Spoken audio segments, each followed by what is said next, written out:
JavaScript және React курсына қош келдіңіздер. Алдымен курсымызды бастамас бұрын әрқайсыңызға осындай курсты алып сенім артқандарыңызға үлкен рахметімді айтқым келеді. Жалпы курс не туралы, не үйреніп шығасыздар, кім болып шығасыздар, қандай инструменттерді үйреніп шығасыздар. Курста екі үлкен ауқымды тақырып талқыланады. Көп практика болады, көп теория да болады сәйкесінше.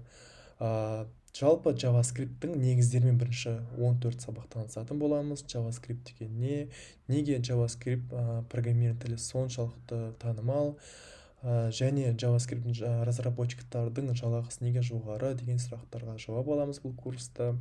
Одан кейін біз қалған 10 сабақ бұйырса өзіміздің басты инструмент, сайт жасаудың басты инструменті Facebook компаниясы ойлап тапқан React библиотекасымен танысып, қолданып, мықты сайттар жасап үйренеміз. Және де курста біз қазіргі таңда әр компания сұрайтын инструмент ол Git. То есть сонымен танысып, оны қолданып та үйренеміз. Одан басқа біз бұйырса курста яғни собеседование сіздерді жақындап жайлап дайындай береміз.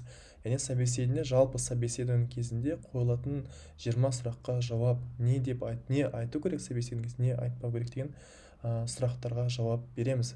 Одан бөлек біз курстың барысында бұйырса пайдалы сайттармен, ресурстармен, кітаптермен бөлісетін боламыз.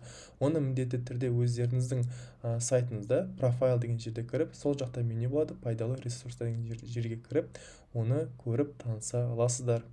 Ал достар, өзіміздің алғашқы курсымызды бастайық. Әрқайсыңызда мықты программист болуына тілектеспін достар.